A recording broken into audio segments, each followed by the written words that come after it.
Bonjour, bon matin, il est 8h37. J'espère que vous allez bien. Donc, je me présente, je m'appelle Chantal Roberge, je suis une femme de 54 ans. Je travaille à mon compte. Je suis contracteur dans le domaine de la santé, de l'éducation et de l'information.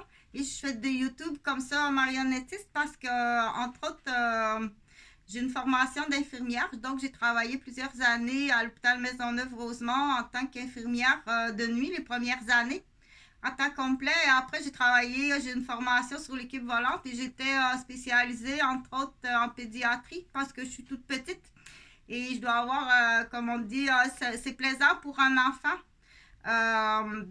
d'avoir une infirmière c'est amusant, ça fait un peu comme cornemuse ou ça fait un peu comme franfreluche. Donc, du coup, j'en glisse un mot pour dire pour avoir été témoin. Mais tu sais, quand on est témoin de certaines choses, là, c'est pas tout le temps le fun. Et dans le sens que rapidement, on va dire tais-toi. Donc ça, je le dis assez souvent dans mes vidéos, automatiquement qu'il y a une prise de silence, qu'on dit tais-toi, automatiquement, ça s'appelle une prise d'otage. OK? Le secret. On n'est pas dans la cour d'école, là. Hey, dis pas, OK? C'est pas dans la cour d'école. Le tais-toi qui arrive d'un adulte ou de quelqu'un qui a une autorité ou quelqu'un qui a une position d'autorité, automatiquement, quand on dit dis-le pas, ça devient une prise d'otage. Parce que quand on dit dis-le pas, c'est en lien avec un acte qui est illégal, qui n'est pas permis. Donc, automatiquement, le dis-le pas. Là, il faut faire affaire avec un professionnel quand tu es un enfant. Une chose est sûre, une prise d'otage sur un enfant, ça va amener beaucoup d'anxiété. Puis on sait que dans les solutions du maniaque, parce que là, tu es un maniaque, tenir un enfant en otage ou un employé en otage ou un membre de la famille, automatiquement, tu deviens un maniaque, la prise d'otage. OK? Du coup, il faut faire la sensibilisation parce que ça peut arriver, peut-être que ça peut arriver quelqu'un qui est un peu cabochon, on va dire même nono, déficient, que tu as vu ça à la télévision, là, des films, puis tu répètes, tu es un perroquet. C'est pas pour me moquer de toi, non, c'est pour prendre ta défense. Donc, tu es un perroquet. Tu répètes les mots, oh, c'est beau. Tu répètes une chanson que tu as appris à la télévision, c'est beau, tu as appris une chanson. Là, tu as vu un film où est-ce qu'il y a de la violence et puis tu as fait ça.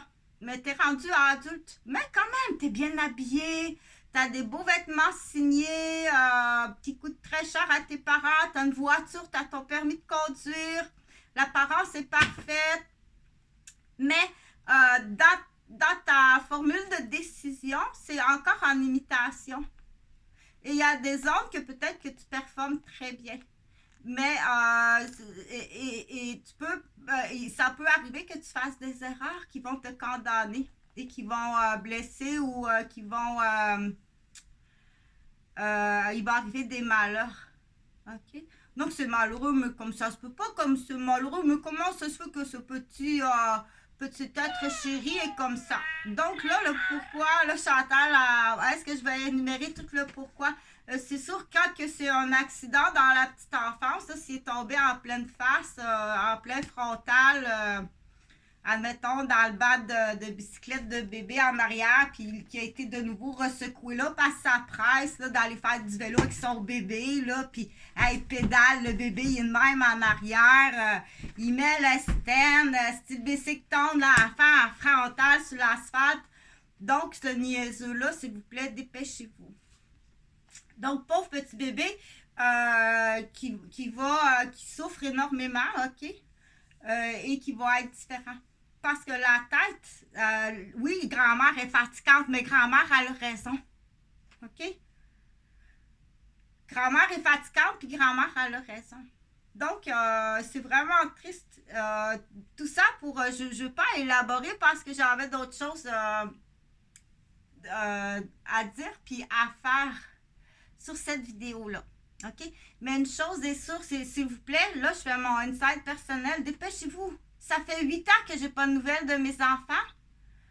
Et ça fait au-dessus de 15 puis même 20 ans que je suis martyrisée, pris en otage. Les voies naturelles de la défense ne fonctionnent pas au Québec. Et juste me rendre,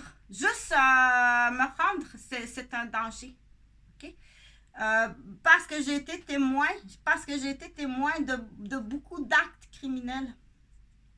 Par rapport à quand tu travailles avec la famille, que ce soit en tant qu'infirmière, en tant qu'ergo, en tant que physio, en tant qu'avocate ou en tant que médecin même, ou à la petite enfance, on est témoin d'actes criminels. Et là, ça en fait beaucoup trop. Ça en fait beaucoup trop. C'est pas des accidents, là. Des fois, on dit, t'as tout fait ça pour rien. Je sais pas. OK? Parce que le parent peut devenir paranoïaque. Le parent qui est en faute, qui tient son enfant au silence, il va devenir paranoïaque vis-à-vis l'autre conjoint. Il va devenir paranoïaque vis-à-vis les grands-parents. Il va devenir paranoïaque vis-à-vis des collègues de travail. Puis il va devenir paranoïaque vis-à-vis ceux qui sont dans les témoins. Donc, ça se peut même aussi qu'il y ait des voisins. Mais là, on dit votre organisation est tellement forte, là. Ça, je l'ai fait, cette vidéo-là, automatiquement, là. La petite épaule, là. OK? C'est comme une porte d'auto, là. Tu sais qu'une porte d'auto, on rouvre pas ça de ce bord-là. L'épaule non plus. OK? Si tu n'es pas capable malheureusement, de comprendre ça, donc il y a une évaluation, parce que c'est à ça aussi que je veux arriver, c'est qu'il y a une évaluation par des professionnels qui existent. C'est-à-dire, tu peux pas être parent. OK? Mais on sait qu'il n'y a pas de loi. Puis on sait que si tu es parent, les fortes chances que ton enfant soit gravement porteur d'un syndrome de déficience ou de malformation ou de malcapacité.